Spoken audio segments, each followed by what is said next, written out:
It's good to see you again. It's been so long since you've been here.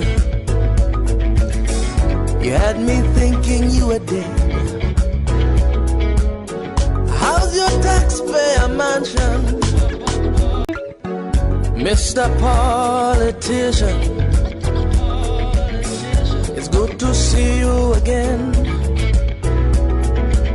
It's been so long. So much for being tuned, and thank you for choosing to dial to Unity 93.3 FM. Bridges Adamuiji is my name. Could be if you like, and I'll be just fine. Remember, we cannot be here without you out there.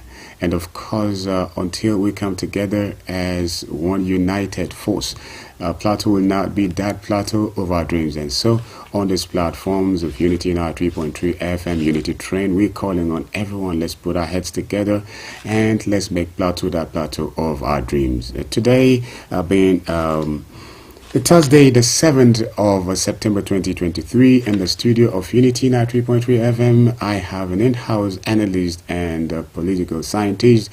Mr. Shuaibu Doro is in the studio. Shuaibu, good morning this lovely morning. Good morning, Kulbi. Good morning, viewer and listener. We thank you for always being there to keep us going, to send in your views, to call, to express, your thoughts on the issues we raise and all of that. Thank you for staying tuned. It's a Thursday morning and we look forward to an interesting interaction.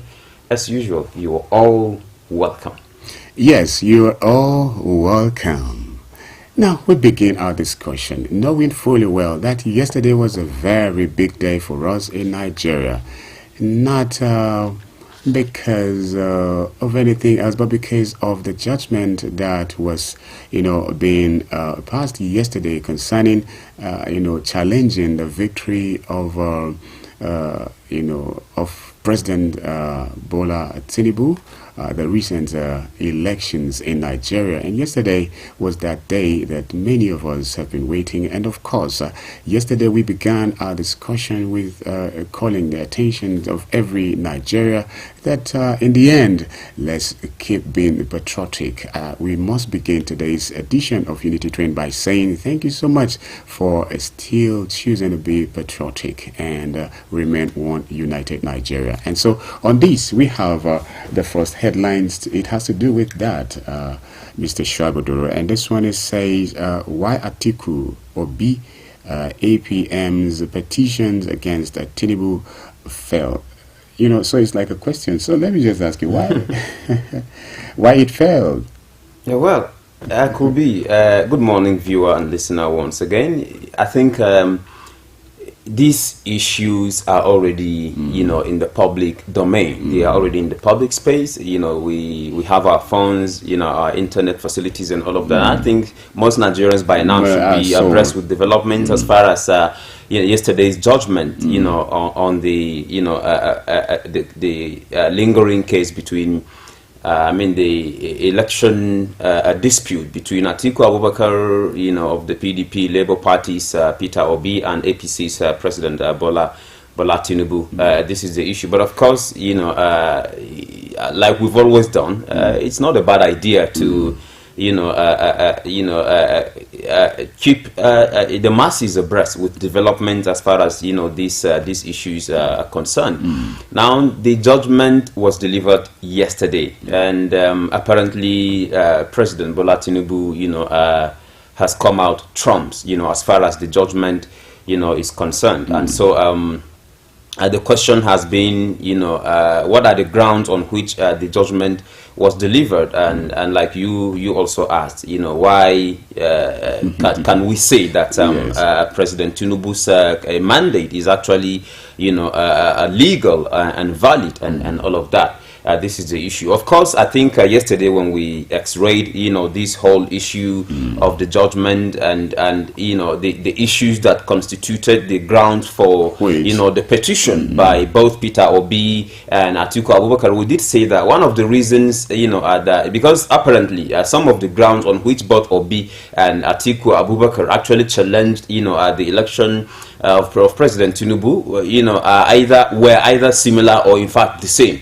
this is the issue. Now, one of the grounds on which the petition was hinged or predicated was the fact that President Tinubu had submitted forged or fake documents to INEC when he was, candidate of the APC, number one. Number two, President Tinubu, according to, the Labour Party, and of course even the PDP, President Tinubu in 1993 was arrested and convicted of, a drug offence, as a result of which he was fined the sum of $460,000 and all of that. Number three, that the President Tinubu actually failed to win 25% of votes in the Federal Capital Territory. That's number three. Number four, that the manner in which, President Tinubu's vice presidential candidate, then Kashim Shettima, was nominated was actually not legal, because he was, at the same time, senatorial flag bearer as well as,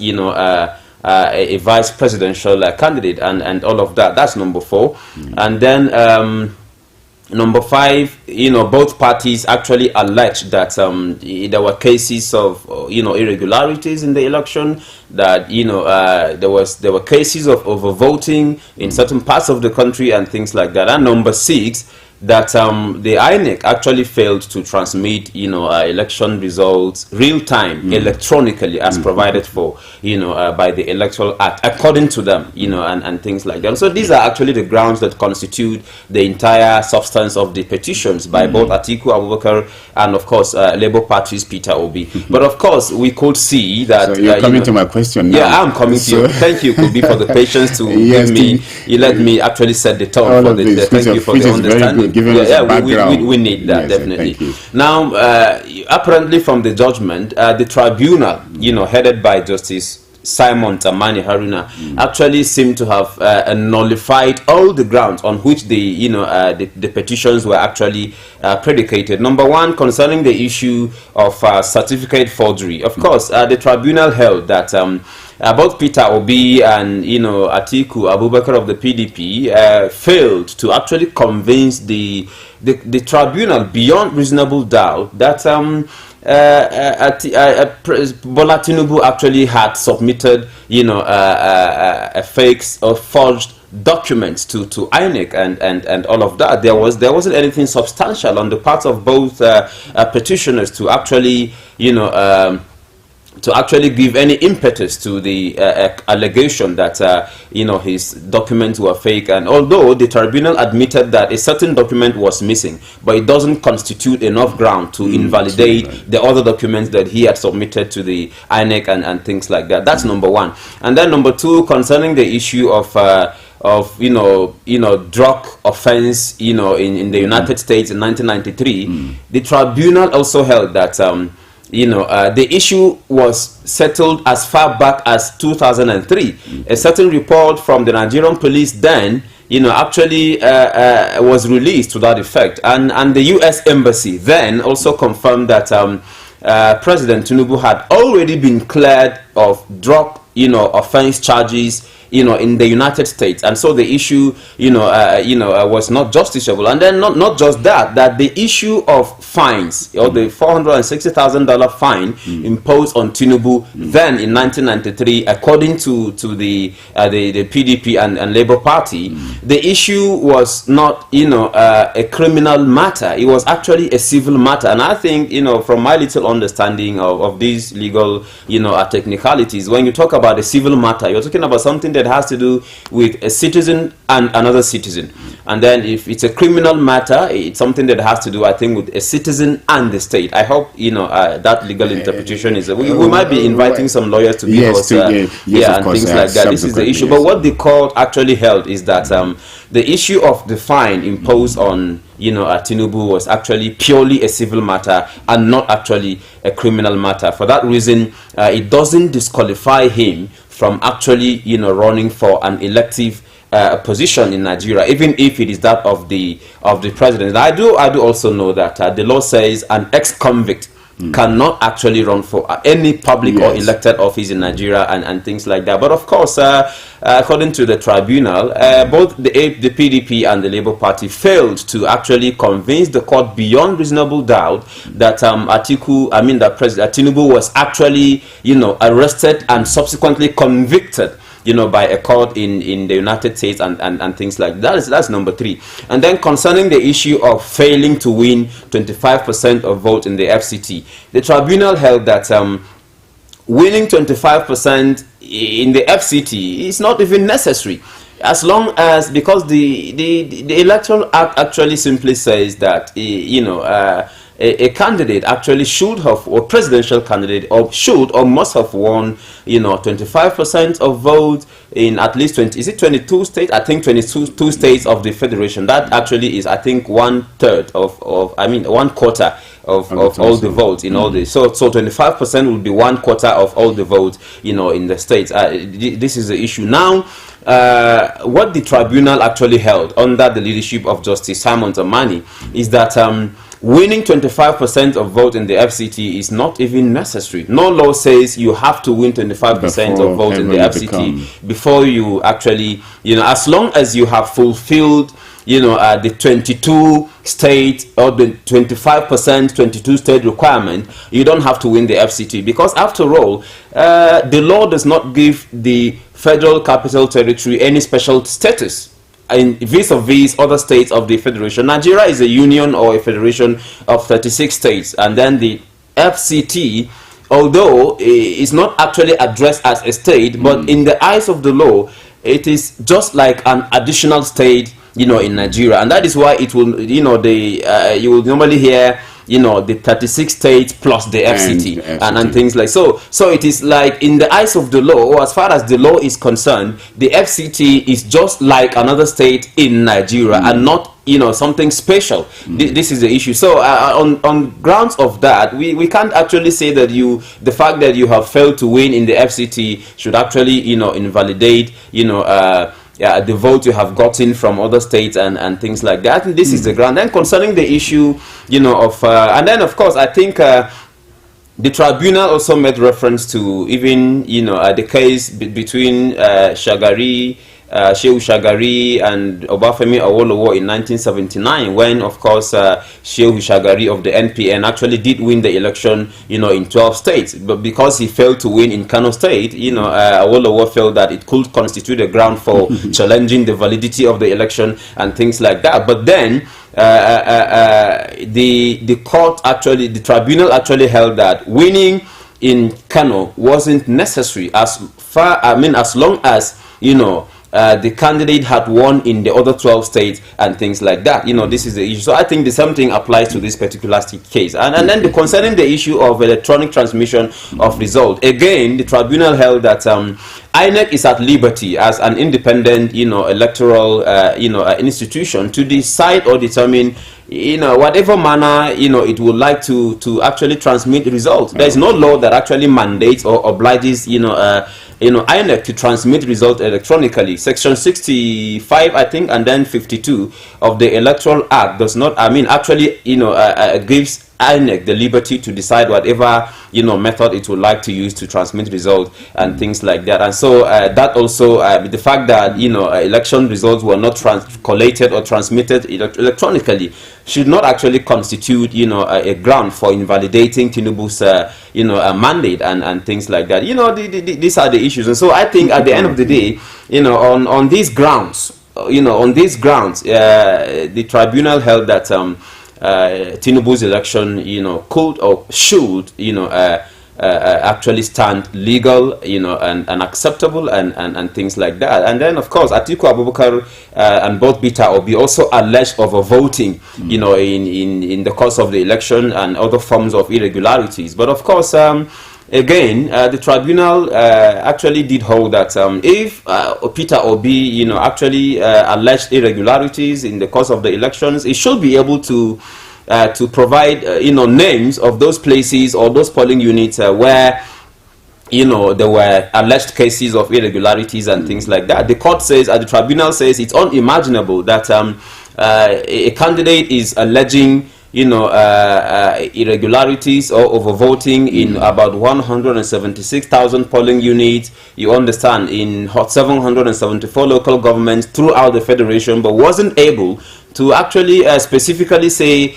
in XYZ places, there were cases of overvoting and things like that. And so for failing to actually, specify the places where irregularities happened or where alleged overvoting took place, the tribunal felt that there was no ground for invalidating, and not just that. Peter Obi failed to even say, because part of Peter Obi's allegation was that some of the votes that he had gotten under the Labour Party were actually diverted to the APC's candidate Bola Tinubu. But the tribunal said, you have failed to tell us how many votes you had gotten before the alleged reduction of your votes in favor of a certain candidate and things like that. And so these are actually the issues. We can go on and on, but of course we are constrained by time. Yes, we have to leave it at that. Yes, I don't think we would even escape the fact that today we'll be talking about the judgment yesterday. Yeah. Because of course you would have some reactions either from the Atikus or from the Obis. Yes, and this headlines also from the Daily Trust says Labour Party rejects tribunal judgment. So you see, even if we feel okay, time constraint, we won't be able to. Yes. And so here we're coming back. It's still there, but this one is reactive. Okay, now this is the the reactions, to the judgment yesterday. So what have you to say here? Well, could be you and I and other citizens actually expected that. We did expect that. It's natural. You see, could be. I think the problem is I think the litigious nature of Nigerian politicians. I have always said this, even before we delve properly into this. I've always said this. Nigerian politicians are very litigious. They just love to go to court, unnecessarily and things like that. We don't see that in developed climes, could be. This is, unnecessarily, you say. Yeah, I feel that way, right? Although it's not wrong to go to court. It's a democratic right, right? If you feel that, you have been cheated, or if you feel you're not comfortable with the processes that threw up certain candidates as winners and things like that, you're at liberty to go to court to challenge it, and things like that. But I think, like the saying goes, too much of everything is bad, right? This is, although sometimes you don't blame politicians for going to court, because at the moment I think the electoral culture, still has a set, it's still a far cry from what it should be, and so anytime elections happen, the system is normally susceptible to the manipulative antics of overzealous actors and things like that. And that's why sometimes some people will feel we'll have to go to court to challenge some things and things like. And to the credit of the judiciary, we have seen elections being overturned in favor of people who had hitherto been declared losers and things like that. Now back to the issue.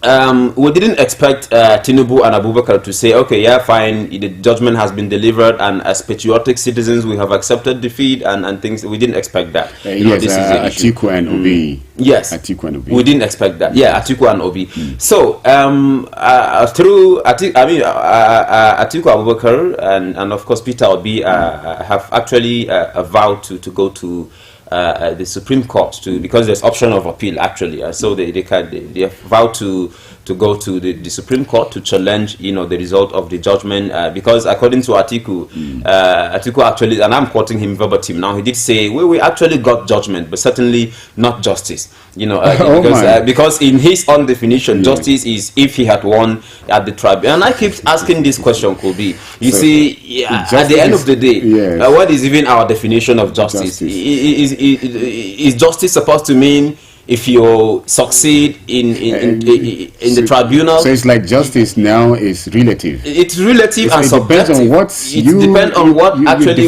works in your favor or in disfavor. So it's actually subjective, because of course, if the judgment had gone the other way or in disfavor of Bola Tinubu, certainly he would have said this is not justice. He would have said this is not justice if it had gone against him. That's what I'm saying. If it had gone against him, he surely would have said this is not justice. But because it has gone in his favor, he's now saying justice has been done. And because you know, on the flip side, it has gone against Peter Obi, you know, and Atiku Abubakar respectively. They are saying we have only gotten judgment, but certainly not justice. And so you can then actually see what I'm saying about the desperate and seemingly overzealous nature of Nigerian political actors, right? So something is right if it works in their favor, and then it is not right if it doesn't work in their favor. This is so we can't be subjecting, you know, definitions of terms to our whims and caprices and, you know, selfish interests and things like that. You know, this is the issue. Now, of course, Peter Obi and Atiku Abubakar are at liberty to go to the Supreme Court, but I think historically speaking, you know, judgment delivered at courts of first instance normally set the tone for even what is likely to happen in subsequent, you know, in subsequent courts and things like that. Most times, when we've seen cases where cases have been overturned at the appeal court in favor of certain people and things like that, who might have gotten favorable judgment at the court of first instance and things like that.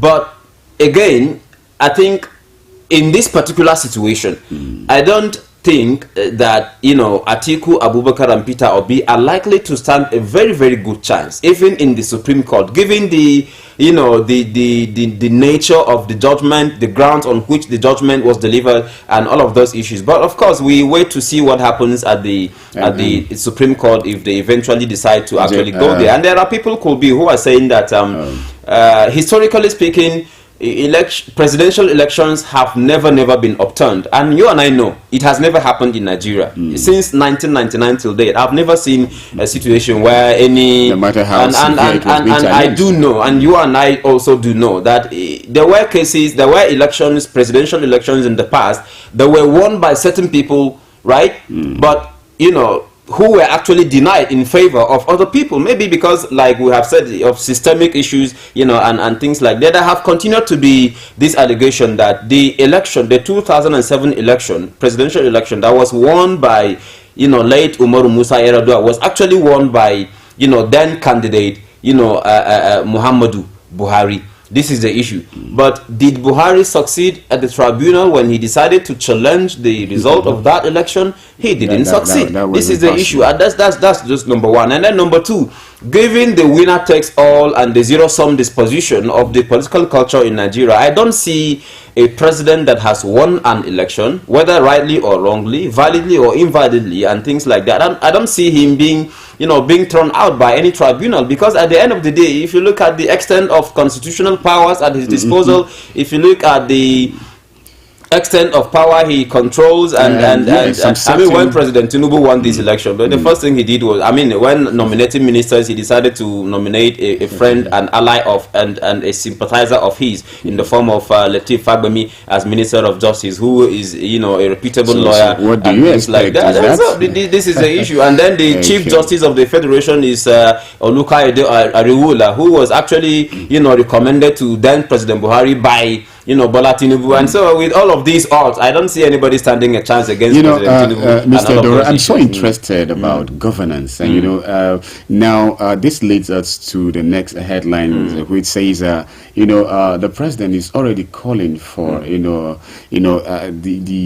Atiku and probably Obi to come. Let's just work together. Something like that. And this headline says, let's work for national interest. Tinubu tells opponents the nation has this to say. Well, I don't know if President Tinubu will have had the, you know, moral, you know, stamina, you know, or the moral courage to be able to say that if the judgment had gone, you know, against him and things like that. Because, well, apparently he's in faraway New Delhi and things, attending the, you know, a G20 summit and all of that. But at the same time, apparently, you know, he's happy, isn't it? Because the judgment has actually gone in his favor, you know, and things like that. So he's calling for, you know, a government of unity. He's calling on his opponents, you know, in the election and also in the tribunal who have lost out. Dora, maybe you want to say something else. Maybe you have a lot about this, but can we just look at the possibility of these people coming together? Let's have a, you know, to national interest. Well, I do not know if that is possible. You know, could be. Yeah, I would love a government of national unity. I don't see anything wrong. Although there are arguments on the flip side that a government of national unity is not even feasible or necessary in Nigeria when you look at certain dynamics, that characterize the political culture, and all of those issues. In 2003, when President, then candidate Buhari was enmeshed in a legal tussle, with the PDP, with PDP's Obasanjo, in the tribunal. Of course, there were members of his political party who had supported him in the election then, who were jostling for positions from, President Olusegun Obasanjo. These were, ANPP members who had supported, Muhammadu Buhari then in the presidential election. But when apparently he had lost out in the election and was, enmeshed in a legal tussle with Obasanjo, they were busy on the ground and behind the scene, jostling for positions in Obasanjo's government and things like that. This is the issue. In 2007, after the expiration of Obasanjo's second term, when he attempted to tinker with the constitution to permit a third term and things like that, there were also, members of the opposition, the main opposition party, who were actually working, for Obasanjo's, or for the success of Obasanjo's attempted third term behind the scene. So on this ground, some people feel, well, if you are calling for a government of national unity in order to bring on board, opposition figures and things like that, so that you can build a robust, governmental structure and things like that. The question will be, are you likely to even get their loyalty? Are you likely to enjoy their sincerity and things like that? Because, of course, just like we read, I think, a week ago, there are now, opposition figures, presidential, opposition figures who, are now begging President Tinubu to give them, appointments and things like that. But the question will be why and how? Because at the end of the day, are they jostling for these positions because they have lost out in the election and want to have opportunities to recoup the monies they have spent, or what? But at the end of the day, I feel like people like Peter Obi is a very, very brilliant Nigerian. You and I know. And if ordinarily, I would even pick, Peter Obi over some of these presidential candidates, because intellectually he's a powerhouse. Intellectually he's gifted and things like that. And we know what happened in Anambra State when he held sway as governor, and we believe he has what it takes to turn around the situation. But of course, at the moment the odds are not in his favor. But I hope that this government will find a way of utilizing people like that if he would be humble to accept the opportunity and things like that. All right, thank you very much, Doro. Again and again, it's good to have you in the studio of Unity 93.3 FM, our listener and of course our viewer. At this point, we will just go on a short break. When we come back, it's going to be another beautiful segment of Unity Train. I beg that you stay tuned. Thank you. Mr. Politician, it's good to see you again. It's been so long since you've been here. You had me thinking you were dead. How's your taxpayer mansion? How was your... I was the head boy in my primary school, senior prefect and best graduating student in my secondary school, but drug abuse almost ruined my life. I was on an average of 2 grams of cocaine per day. I was taking 8 ampoules of pentazosine daily. European shisha, cocaine. I became a user, a dealer, and a gangster. I saw other users drowning. I knew I didn't want to be like them, but I was already trapped. My family disowned me. My employment was terminated. I sold my car, sold my house. I'll go out well-dressed and return shoeless, shirtless in exchange for drugs. I was saying things that were not real, and I once stabbed myself because I felt something crawling under my skin. I contacted NDLEA and started therapy. I spent 3 months in therapy. I spent 8 months. It's easy to relapse, but your mind has to be stronger than the cravings. Drugs does not love you. You are not the one using drugs. Drugs are the one using you. Say no to drug abuse.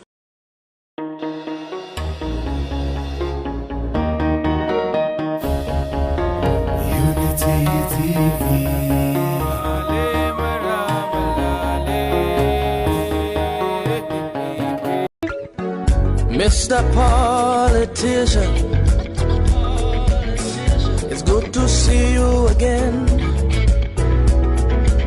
It's been so long since you've been here. You had me thinking you were dead. How's your taxpayer mansion, Mr. Politician? It's so exciting to be on with you in Unity 93.3 FM. Beatrice Adamuizi remains my name. Could be if you like, and I'll be just fine. Don't forget, there is just one thing that is possible: peaceful coexistence, in as much as the change begins with you. And thank you so much for being tuned with us. Yes, in the studio of Unity 93.3 FM is an in-house analyst and, of course, a political analyst, scientist, and public affairs analyst, so to say. Again, Mr. Shabu Doro. Shabu Doro, this is another segment. Definitely. I wouldn't mind if you would let me say good morning and let you say good morning to our listener and our viewer. Well, good morning to you, and good morning, viewer and listener. Thank you for staying tuned. We commence the next segment. We hope that it's going to be an interesting ride, as usual. I understand that our guest is here already, so... Yes, our guest is here, but in the meantime, we'll just let him come in and then catch his breath. Before then, let's continue to look at how people, are, able to control and able to still remain patriotic. Doro, if you don't forget, yesterday we were talking about emphasizing on the need for us to still be patriotic, to still be Nigerians, and to still see how we would still work together and make things, right, instead of just reacting unnecessarily to the judgment yesterday, as it were. There's a need for that, could be, because if we decide to to throw tantrums or throw the country into foment trouble here and there because we feel the system has cheated us, or because we feel things have not gone in our way and things like that, we will actually be selfish and unpatriotic. This is the issue. Goodluck Jonathan has remained, for me, a national hero because of the manner. Politics in Nigeria is very, very expensive. You can understand why people find it difficult to accept defeat and things. It's economically and financially very, very demanding and things. You can't imagine, sinking or investing 1-2 billion naira into an election only for you to end up losing. It's a hard one to take. But at the end of the day, yes, to be part of definitely. But at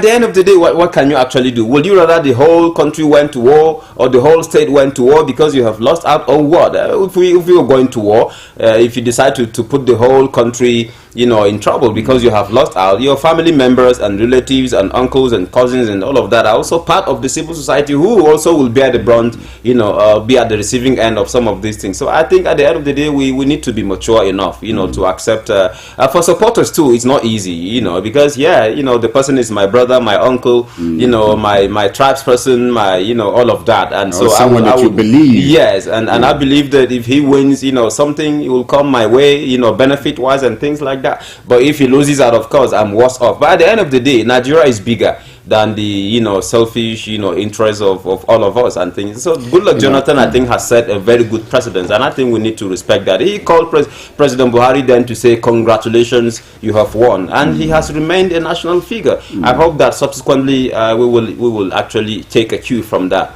going forward. Yes, of course. That reminds me, recently, on the Plateau, when the Commissioner of Police was actually, calling the attention and emphasizing on the need to sustain peaceful coexistence on the Plateau regarding the press statement they made concerning the return and the reopening of the then sealed 17 local governments. Secretariat. He was Secretariat. He actually said in the press statement, one of the lines reads that supporters should have a way, celebrating without, not having to instigate or even to provoke people, to want to do something to break, the peaceful. Supporters are always the problem. They are always the problem, could be. And when you look at these political actors, I mean, yesterday when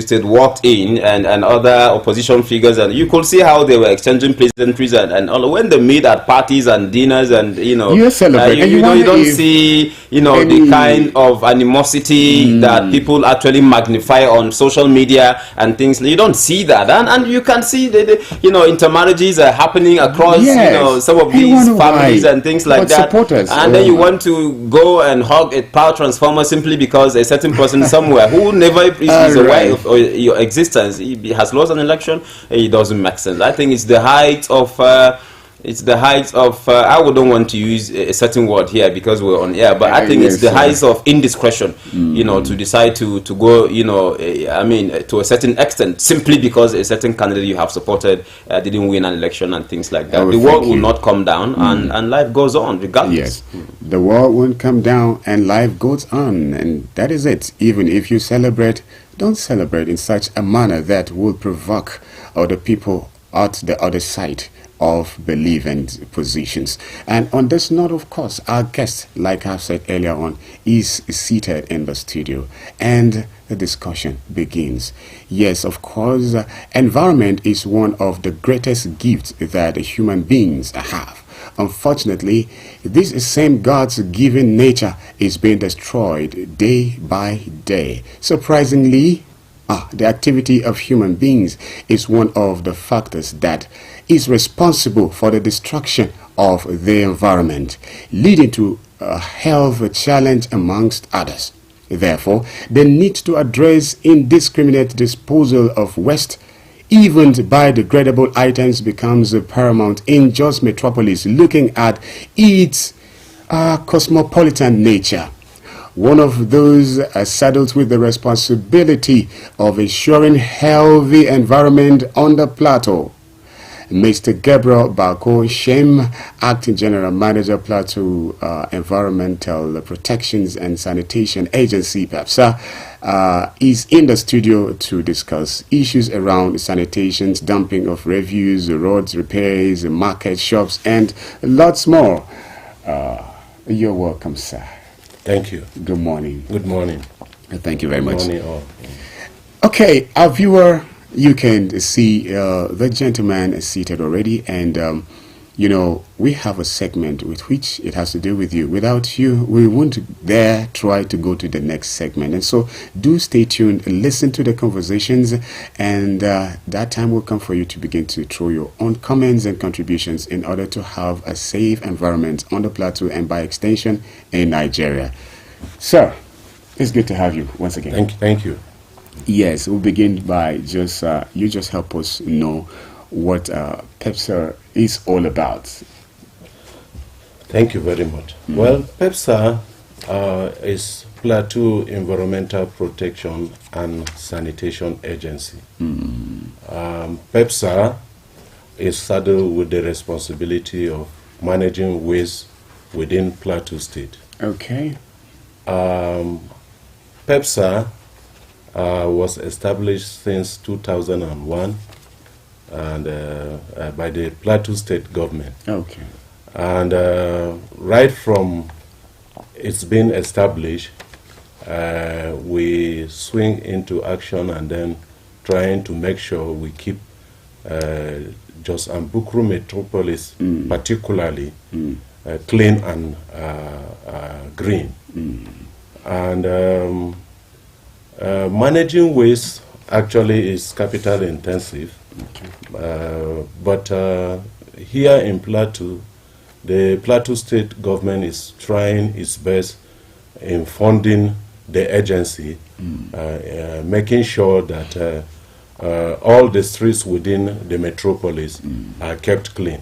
Okay. And we are trying our best to make sure we clear all the streets within the metropolis clean and making sure that all areas are provided with dustbins where people can deposit their waste in such areas. Oh, thank you very much. I love it when you captured, you said, to keep just clean and green. And so when you say green, I remember also the flag, you know, green, white, green, and that tells you that you know, green is one thing we can not do without, especially in Nigeria, and specifically in Plateau. Now, sir, when we say West, what are we really referring to? Because this is a community radio, and we intend that everyone who decides to listen or you know, be with us on our TV arm to really understand. Can we be able to just help us give some examples of some of those things that are considered waste? Okay. Waste actually is, we say waste is something that is useless, something that is unwanted, something that materials that can be discarded away. And what do we mean by that? Well, what we are saying is, if supposing, take for instance, you are using, let's talk about domestic waste. You have yams that you want to peel and then cook for your family. At the end of the day, the peels becomes something that you cannot use. You don't use it again. It becomes useless or unwanted. And you can't keep it in the home. You have to throw it at home. So you look for a way of discarding it away from the home. And this is what we call waste. And waste could be even when you are constructing a building, and then probably you are trying to see how you can renovate a building. And all that the rubbles there, yes, you know, the ones you don't use again. Yes. So definitely at the end of the day, you want to throw it away. Okay. And these are the ways we are talking about. Okay. Sir, very quickly again, still talking about waste, and then we have plastics. We have this one popularly known as leather bags and all this. Yes. There is hardly anything, there is hardly any day without people having to go get as many as possible and just dispose them indiscriminately. And you have them littered around the streets and people passing on using keke napeds, even in their commercial or private vehicles, and just throwing them around. And then all of these things are, you say, biodegradable. These things don't just decay, don't just go down, and then they don't help the environment. So how far, so far, how are you going to do with this? And you mentioned green. Yes, of this course. thing can jeopardize the efforts to make sure we keep the place green. Exactly, exactly. Well, we are trying to our best to make sure some of these things that you've just mentioned are being taken care of. I've just mentioned that waste are unwanted, useless, and discarded materials. Yes. But we are trying to see how some of these waste can be recycled. In fact, there are foreign organizations, and even here in Nigeria, there are organizations that have come to ask if they will be licensed to handle some of these products, like the polythene bags you are talking about, like the plastics too. There are organizations that are ready to handle some of these materials. Okay. So in fact, handle in how, in what sense? Handle in terms of recycling or setting up industries to recycle, or handling in terms of maybe, you know, evacuating them from certain places to places where they can be thrown away. What we are trying to do is they will now be buying it. Okay. They will be buying some of these plastic bags, leather bags. Yes. And then as they buy it, they send it to recycling industries where they can now recycle some of these things. Take for instance, like papers. Like in Lagos, we have a factory that scavengers go around to pick. Even when they pick, they take it to some of these factories. They weigh it and then pay you based on the weight and quantity.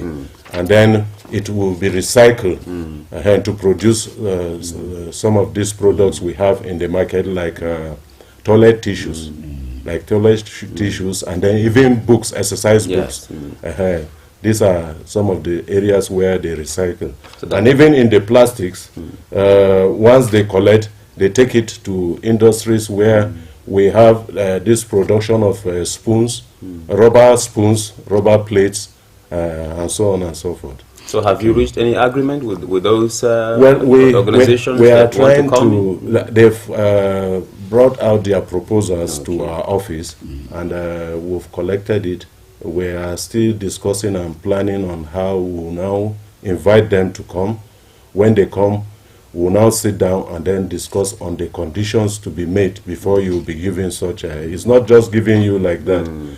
There are certain conditions that we'll give, because by the time you allow them to collect, they might be keeping it, depositing it indiscriminately, and it's going to be counterproductive. So it's going to count on us, and that is why we want to sit down and then bring out these conditions, and once it is met, we'll allow you to be buying. And, so please just tell us the strategies you have in place already in order to have designated places or places where people can be able to, package or just, throw in their waste. And yes, actually, the places where we have a dump site already that the Plateau state government purchased, I think 2 years back, about 7.5 hectares of land around Gero Road in Jos South local government. And we are still writing a memo asking the government to provide some funds for us, where we can now go and fence the place completely. And then the road to the dump site is not motorable. We are trying to see how we can the road can be degraded, and then we'll start. But apart from that, for now we'll have some temporary dump sites where we take our waste to, and then deposit. Some of these areas are dry ponds. There was some of this land destroyed as a result of this mining activities. We're trying to reclaim some of this. Sorry, please. Before, maybe in the recent years, I was, used to seeing some containers where people would just, dump their refuse there. But I don't seem to be seeing that now, especially like in Gadabu, like in terminals. I used to see that. So what happened? Actually, we thought of this dumping of waste on central median, and then by the roadside, in fact, mostly on these highways. And we now said there's need for us, instead of buying lands and then asking people to come and deposit as waste disposal point or center or station, but we decided that these containers, we call them Dano bins, can be placed as waste collection points in various communities. And the government had to spend a lot in making sure a company constructed this, and we were having about 60 of these Dano bins. We said, we'll place it in each community where there is need for such Dano bins to be kept, so that it will be closer for the community to come and then you come and evacuate. And then we instructed that fire should not be set on waste, because it's also an offense. We want you to give us the waste as it is. We will now know what to do with it. But people were setting fire on the waste, even when it is not filled up. And it destroyed almost all the Dano bins. So the Dano bins are actually plastic. They are not plastic. Metal, actually. They are metal. Now, fire hitting it. Yes. What's the size of these bins? Because you said you had only 60, and now I'm wondering if 60 could serve this whole metropolis. What's the size of these bins? Actually, I wouldn't know the size, but they are bigger bins. They are bigger, and in fact, in some of the communities where it is placed, you discover that it takes them even 2-3 weeks before it becomes filled up. And we have vehicles that already are scheduled to go around and pick, empty, and then bring it back to some of these areas. But when they were setting fire, it was destroying the whole thing. And at the end of the day, all the dustbins were perforated all over. And even when you drop waste, it will not hold. So we had to take them back to the secretariat. But that notwithstanding, the government is still trying to construct about 40 again. And I think we have about 20 that the contractor has brought to the secretariat, and we are trying to see how we can plead if they can give us the few ones that are there, so that we'll place it in areas of concern. Okay, what's the meeting point between your organizations or agency with the JMDB? Do you have any meeting points? Yes, we have a meeting point. Actually, JNDB for quite a long time we've been collaborating together, because why I said so is apart from the engineering department, we still have environmental health department in JMDB, and each time there's some work to do that needs collaboration, we invite them to come in too.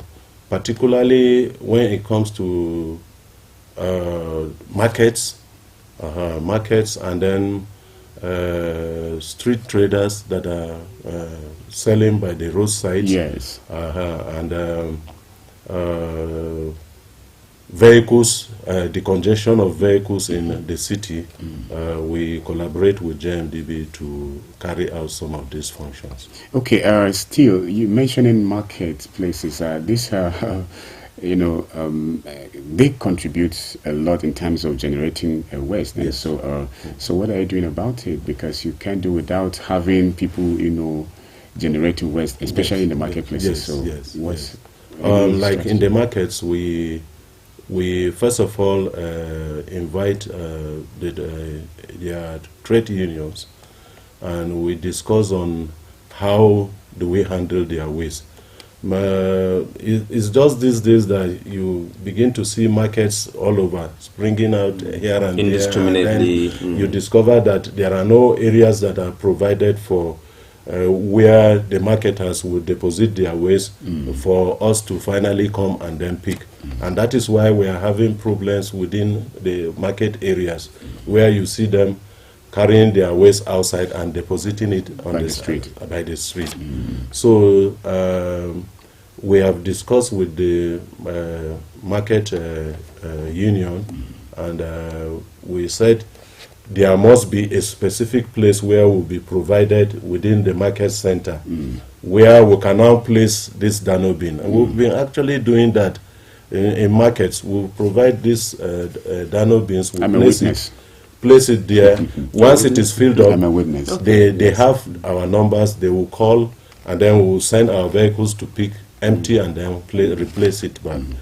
So, because they've now destroyed most of the Dano bins, that is why in some of the markets you don't see the Dano bins there. But what we are doing now is, anytime we are around the market to evacuate their waste, we always inform them to come out with their waste, so that our laborers, our men will now collect empty and then give them their bins back.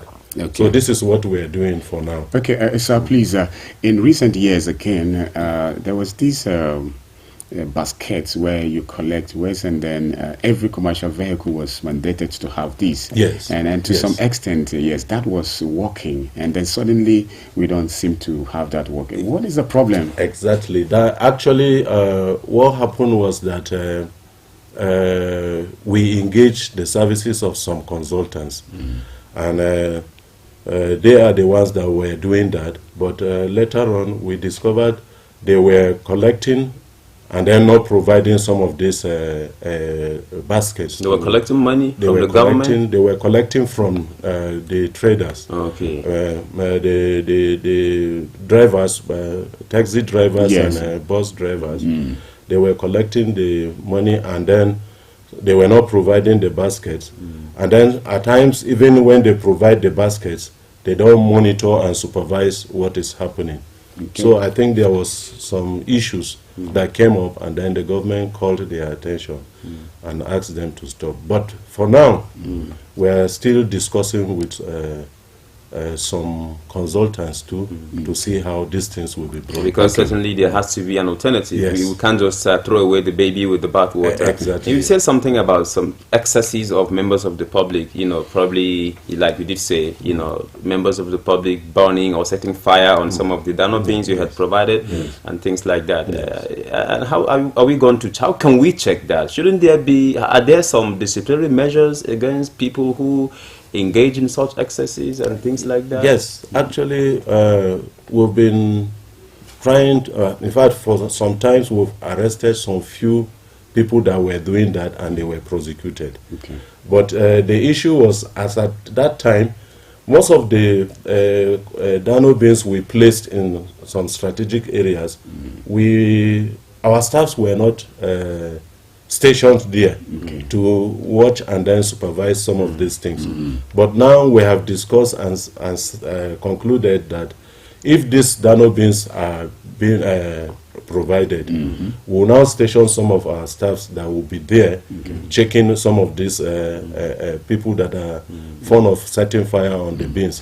And once we arrest maybe some few of them and they are arrested, they are prosecuted, and then aired on some of the Unity FM. Of course, Unity FM. I think there will be some change. Yes. There will be some So changes. that too, I want to believe you have a means by which you work with communities, because your staff will not be there 24 hours. I want to believe so. Yes. We use the community too.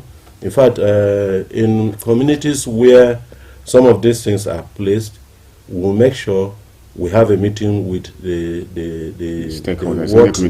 ward head of that place, the youth leaders, and then some of these women wing and the rest. Okay. And thank God, in almost all the communities you discover, there are committees set up in some of these communities, and then we work with them. Okay. Can you say something about your challenges so far in a minute or thereabouts? Okay. Actually, we have a lot of challenges. Okay. We have a lot. Just like I said, waste management is capital intensive. The government is trying its best. In fact, in Plateau State, this is the only state that is collecting waste from the community free of charge. In most of the states, they've privatized and commercialized Lagos, waste. for example. Yes. But the government is trying its best. And in our own part, we have a lot of challenges. Vehicles, particularly, we are short of vehicles. We don't have enough vehicles. You can't believe it. In Jos and Bukuru Metropolis, we have 4 vehicles that are going around, and we're just managing. We schedule this area today, we schedule to the other area. And then the issue of funding too. I know the government is trying its best, particularly the government of Barrister Caleb Mufwan is wonderfully trying its best, because we initially had huge volumes of waste all over the metropolis, and he has tried his best by releasing some funds, and we've tried and then cleared it all. And now we're just going around. It's like a kind of mopping we're doing. And we are pleading that the government should actually release funds for us, so that we'll continue to try our best in making the state a cleaner and greener state. All right, we will continue to do our best to make the state a cleaner and greener environment, very healthy for all of us. And in the studio this morning, it has been the Acting General Manager, PEPSA, with us talking issues about cleaner and greener. Stay tuned. We'll be right back after this short time out. Mr. Politician, it's good to see you again.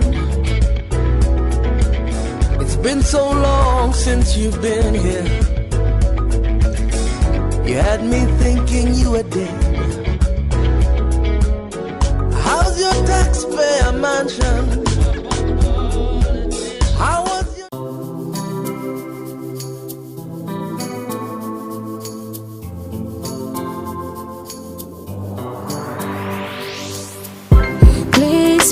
attention. It starts from the foundation. Everybody needs somebody. You turn a blind eye and care nothing less. Say it's just business, all about the money. You are so unbothered as long as they pay. Say it's just business, all about the money. You know they're on a fast lane, but you've got business to run. So you look away the other way. It concerns you. It a kill law, it a kill dreams. It a land people for jail. War against drug abuse.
Mr. Politician.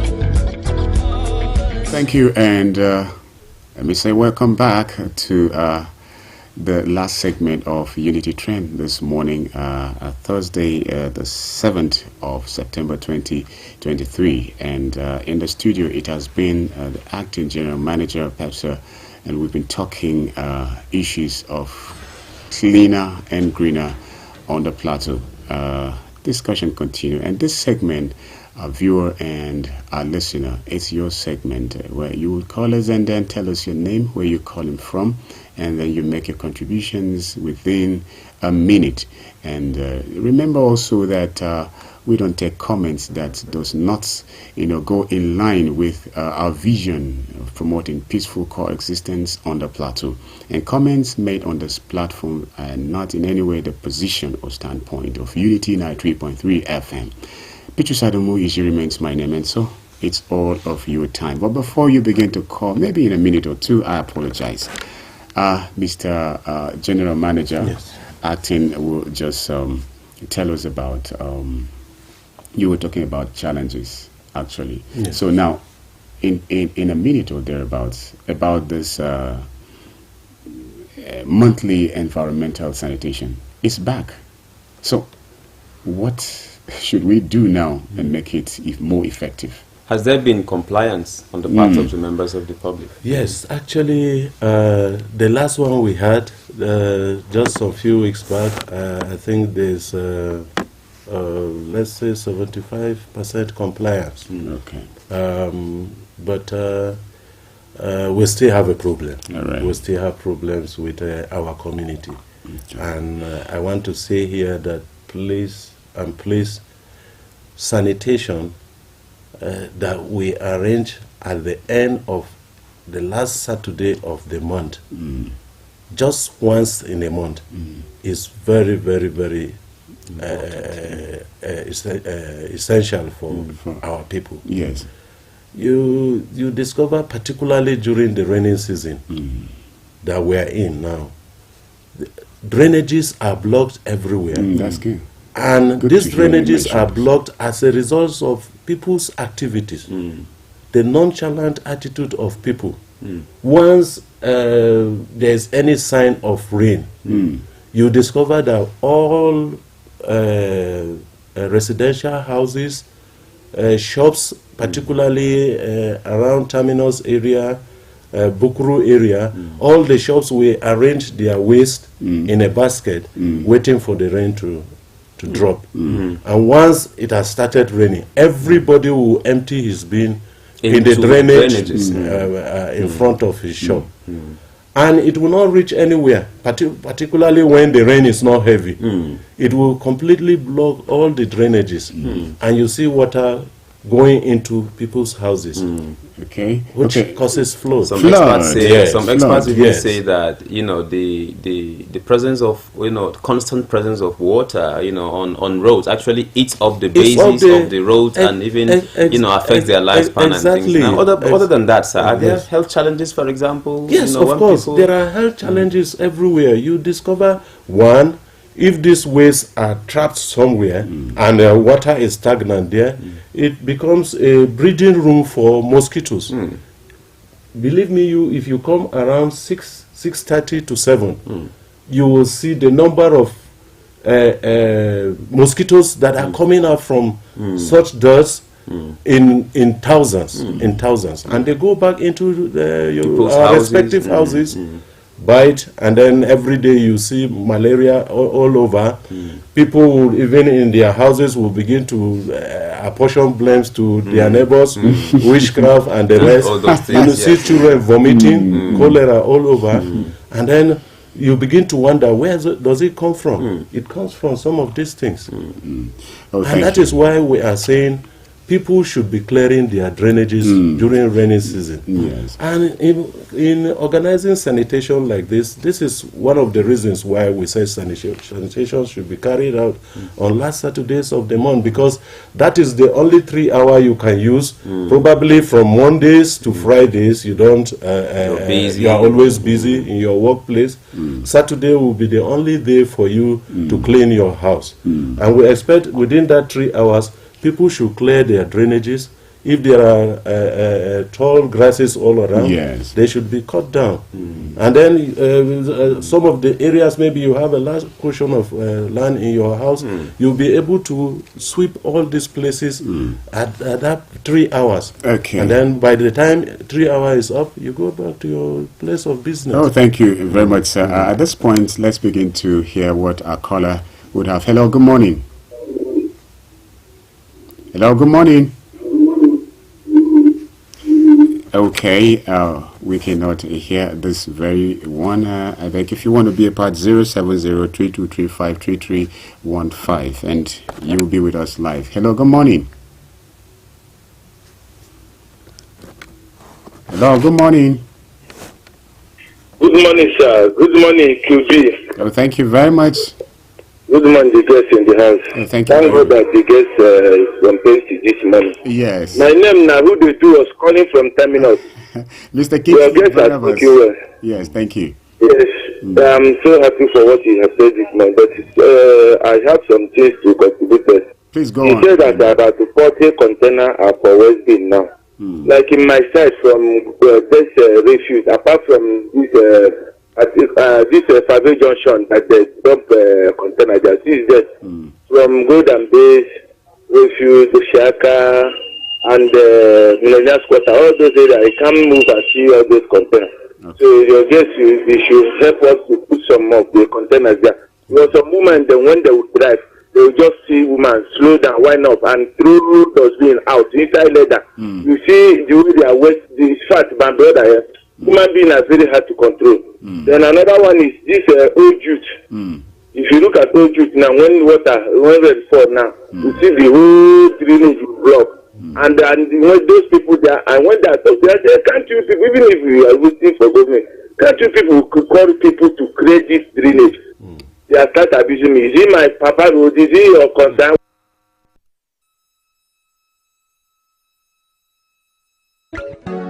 Mr. Politician, it's good to see you again. It's been so long since you've been here. You had me thinking you were dead. How's your taxpayer mansion? How was you? Mr. Politician, it's good to see you again. It's been so long since you've been here.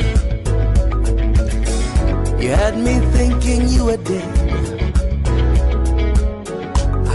Some women they will now store the inside leather. Throw it outside the top of the road. This is Muhammad Muhammad. They will throw it there. Yes. You need inside container, all these plastic container, Coca-Cola and Fanta. They will not throw it. Why as me that say, why are you doing this type of this? They will start abusing me.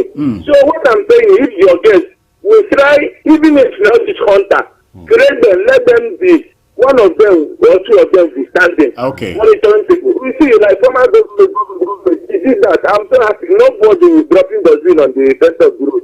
Thank you. What we are doing is when we package our dustbin, we put it inside our store. The industry motor come there. Thank you very much. We throw it inside motor. Nothing like single dustbin on the center of the road. And now they have come back and start dropping the zin every year. Muhammad with terminal round up every year. They are dropping dustbin. Thank you then very finally, much. Yesterday, there is a young man walking. He saw a table, now sat on the table, start shouting, I'm hungry. Before you know it, the young man just died. He gave up because of hunger. So the government should help my people are dying. People are dying. You just see I'm Plateau. Yeah, if you see how people are dying hungry, I don't know what they are going to do for us. Let my people not die. When Boko Haram kills, they say Boko Haram killing people. When my kids, my kids. But what of the hungry that killing us? Let government help us. We are dying in the hungry. Look at what the young man said yesterday. Hungry, just died up there in front of this railway gate. That was that the man died. So sad. So sad. Thank so you this very is much, my contribution. May God bless you. I'm Thank you. Yes, Mr. Barnabas happens to be our first caller. He had all the times. This is because also he was even solutions. Yes. Thank you very much, Barnabas, for calling. Hello, good morning. Hello, good morning, Kulbi. Good morning, Doro. Good morning, GM. Thank My you. name is Chief Ambassador Abdullahi Rokiboy calling from Gengere. Please, a regular caller there. It's good to have you. you. GM, you say a lot. But I'm living in Gengere and your office is in Gengere. Yes. But we don't have any dynamis in Gengere. Okay. We have to have it because, we the community, we are the first people that are supposed to benefit that dynamis. Because the PEPSA office is in Gengere. And I myself, I used to went there and visit them. We discussed a lot of things. It's true. Because as a peace ambassador, peace facilitator on the area, during sanitation, we are used to try our portable beds and do the needful in Gengere area. Yes. So please wake up on your duty and your men during sanitation, they are not coming towards the areas in order to checkmate with their eyes. And lastly, vehicle used to flow. Those days we have Dubagaris and they have their court there. Yes. The more they arrest you, the more they duke you. Let's get a revenue to the state. Please. Thank you very much. As a peace ambassador, Abdullahi Rokiboy, I come in peace. Thank you very much. Peace ambassador Abdullahi Rokiboy, you also advocate for a source of revenue for the state. Thank you, Abdullahi. Hello, good morning. Hello, good morning. Oh, thank you. You may need to speak up, please. Good morning, Kubi. This is Ishan Suleiman. Okay, how's Angwenrogo? And you have a maid?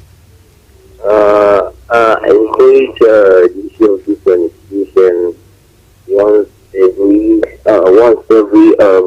Saturday of the month. Yes, last Saturday. And the issue of this recycling. It's a very good idea, the issue of this recycling, because I'm an engineer. I do produce one of these machines. Compress plastic bottles. Okay. And they do help a lot. You hardly see plastic bottles around now because buy them, compress them, and then later send them to others. Okay. So this also helps in keeping the plateau green, of course. So if they will encourage all these, let me say, this recycling, I believe the plateau will be greener again than this. All right. Thank you. I think that's a good point. Thank you very much. Actually encouraging the idea of recycling because he's engaged in that too and it's paying him financially. Okay. Hello, good morning. Hello, good morning. Hello, good morning. Okay, you may call us 070-3235-3315. Hello, good morning. Hello. Good morning. Good morning, sir. Thank you very much. Who's on the line this morning? Sir, my name is Idris. I'm calling from school line.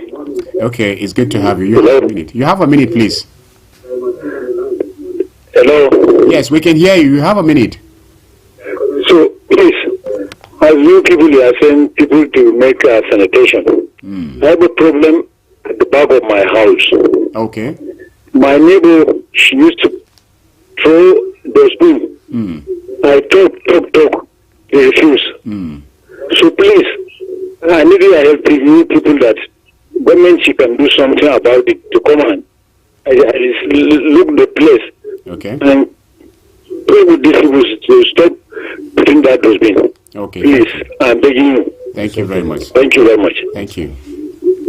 Okay, people, calling your attentions to, having to work or deal with neighbors in terms of, all right, we will just let Doro to go through some of the messages yes, we have here. If you're good, why not? Of course I am. Here we have Aminu Abdullahi Shuaibu. He says, good morning, Kobe and Shuaibu Doro. Thanks for another blessed day. I'm watching you live from Rikos and Cementi. Actually, I think the judgment of yesterday between the PDP and Labour Party should be able to forget, because in Nigeria there is no way to collect power from the success. Well, that's my take, according to him. Thank you. And this is Abdullahi Rokibo, who just called. He said, good morning to you all. PEPSA's office is in Gangere, but we don't have any DANOBIN. Why? He's asked. I think you're going to have to answer that, sir. Yes. And then Muhammad Tajuddin, good morning, Kobe, Mr. Doro, and the guests in the studio. About the Presidential Tribunal, I think these people go to court to remain relevant, preparatory to the next election. We are not yet ripe for our judges to have the courage to invalidate a presidential election. Besides, this country may have not withstand the consequences of the cancellation of a presidential election. So let's put the country first before our personal interests. Muhammad Tajuddin from Naraguta. Chester Phillips says, good morning, Kulbi, Shoaibu, and the guests. Wishing you the best of the day ahead in Jesus' name. We say amen to that. Amen. These are the messages we have for now. Okay, for SMS, we have this one says, good morning, Kulbi, Doro, and the prof in the house today. It's not prof, but of course, prof in the making in his own specialty. The Bible says cleanness is next to godliness. Matthew chapter 7 verse 18 to 23. What we need from any leader is good representations. Peter Bala from Gumau. Thank you, Peter Bala, for sending in your message. And this one again, it says, good morning, Kubi, Mr. Doro, and the guest. I think that people dump waste anyhow most times because they are ignorant that this act could pollute the water they drink, cause infectious diseases and other bad effects. There should be more sensitizations and to give awareness on how to properly dump refuse. Governments too should also provide adequate facilities for that. Peace is priceless. Let's live in peace. God bless Nigeria. Christy Izang from Rukubarod. Christy Izang, we appreciate your comments and contributions. Good morning. Good morning. Good morning. Good morning, good morning, guest. Thank you very much. My name is Chief Ambassador Usman Big Seven. I'm calling from ZINARIYA. Okay, our host community. Really, your guest makes sense this morning regarding the issue of dumping of refuse anyhow. We, the people of ZINARIYA here, we find it very difficult. The whole ZINARIYA community, we don't have place to dump refuse. If you can go to this Bauchi Junction, you will see how people are dumping refuse anyhow. Even the refuse, even nearly full the main road. Please and please, we are begging you people to at least have a container for us so that we take care. People should find it very easy to dump refuse inside. God bless you people. Have a nice day. Thank you. Thank you very much. That's the much we can take from our callers. We apologize, community of intelligent listener. Yes. But you begin to respond because we have barely 6 minutes to all right. Okay. Let me respond. The first caller actually was saying they need DANOBIN in Fuave Junction. And actually, just like I said earlier on, we were having a dustbin that was placed in Fuave Junction, and people were setting fire on it. And once it is destroyed, we remove and then replace. In fact, up to about 4 times. Oh my! They were just destroying these bins, and at the end of the day, we were not even having one to place there. Then, secondly, apart from putting a Dano bin there, somebody came out to say they are placing the Dano bin on his land. And he said we should stop placing bins there. Challenge. And that was why he cannot see any bin there. But even when we told the owner of the place, removing the bins is going to cause a lot of problems, because how to stop people from bringing their waste there will not stop. But he said we should remove it completely. And what we are doing now presently, if you bear me witness, we've been sending our vehicles to remove whatever waste that is deposited in that place. As much as you Yes. And there's another issue he just mentioned about people bringing waste from their houses. I kept on asking each time, if waste is not a good thing, why are you removing it from your house and bringing it to somebody else's place? You know, instead of looking for an alternative in your area, you are bringing it to another place to come and then deposit, which is very bad. And we have arrested some people, because the waste they are going to bring to deposit there is not a small waste. Some will even use an helix. He will use a helix to carry volume of waste and come and then place it for us to come and then evacuate. If at all we kept on asking, and we are even pleading with people, you don't leave everything to government alone, particularly when it comes to waste. Since you have a helix that you can pack waste, we have our dump sites in various places where you can take, and a lot of them know some of these dump sites, but they will not carry to that place. Rather, they will bring it into the center city to deposit for us to come and then pack, which is bad. And I want to say that people should stop that. If you have a vehicle, pack your waste, ask us where our dump sites are, we will tell you, and you'll be going there to deposit. At least you are helping workers too, on the government in particular. In Old Jute, like he was saying, we have sweepers, street sweepers that are placed in most of this area, Murtala Mohammed Way, Amadou Bello Way. And these sweepers, they come to sweep every day. But you will discover, while these sweepers are sweeping, people are looking at them and watching. Vehicles are coming out, and then we expect people should be given their filled up dustbin for them to empty. They will not. They will allow when the vehicle has passed already for the day. Then they will come and be dumping. And at the end of the day, you will think vehicles have not come around, are not scheduled around that area. This is the attitude of some people, and I don't know what does it benefit them to do that. Are they trying to? Maybe there should be a stipulated time. If you don't bring out your waste, it's also time for the day. You have to leave it in your place. Of course, to the other day. So these are some of the things. And even when the street sweepers, it's not you alone, my brother. Even our sweepers, you see people abusing them.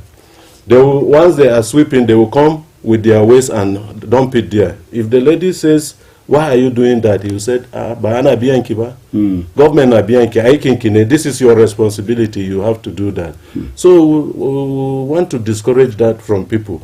Let us at least help one another by trying to make sure this state is a clean state, instead of doing that. And Abdullah was saying, actually Abdullah has been one of our stakeholders, because each time we are having sanitation, he's always there with us, and he will be going around with use his personal car to go around with us to see what is happening. What is happening in Gangare, Abdullah, we want to plead with you. You need to intervene in Gangare. When it is sanitation day, you discover that all the youths within Gangare will all troop, and they will now come to close to the junction to our office, and sit down and be watching instead of doing carrying out their sanitation exercise in their houses. And we have arrested some people. I think some the last sanitation, we arrested some of the youths and they were prosecuted in the court. And the issue of Dano being in his area, actually, I don't know, probably he did not know. There was a time we placed Dano bean around Yanreke, the people selling sugar cane, behind Yandoya. There was one of our Dano bin that we placed there for people to be carrying their waste and depositing it there, and it was also destroyed by the people of Ghana. We changed it, still it was destroyed. And then because we don't have them now, and that is why they cannot see a dustbin there. And more so, once you want a Dano bin, you put it in writing to us. We might not know. Because we have a problem of placing Dano bins. Even when the community will request for it, and we are taking it there to ask the community where we will place provide a place for where we can now be placing it, we'll station it there. People, the owners of the places will not agree, and then you keep on going around to look for places.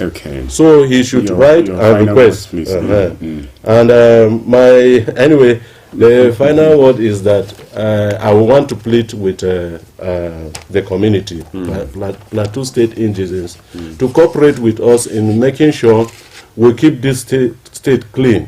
Cleaner and greener. And cleaner and green. Because if we, in fact, Plateau State some years back was rated second best in the federation, if you don't know. But we have lost this glory because why?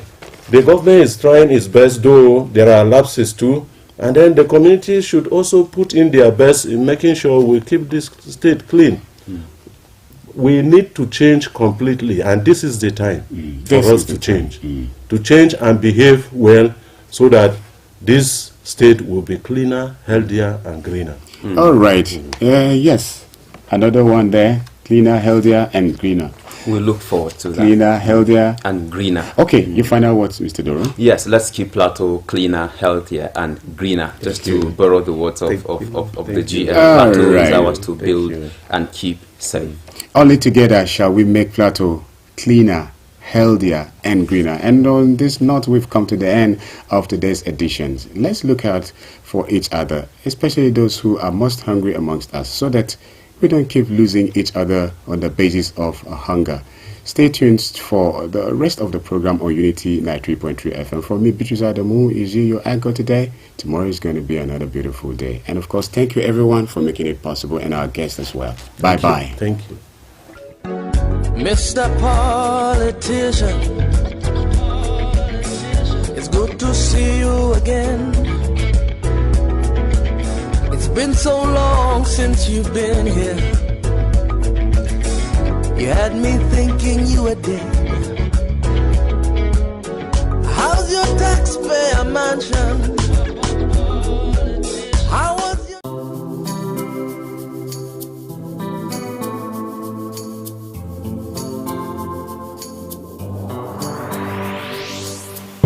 Please pay attention. It starts from the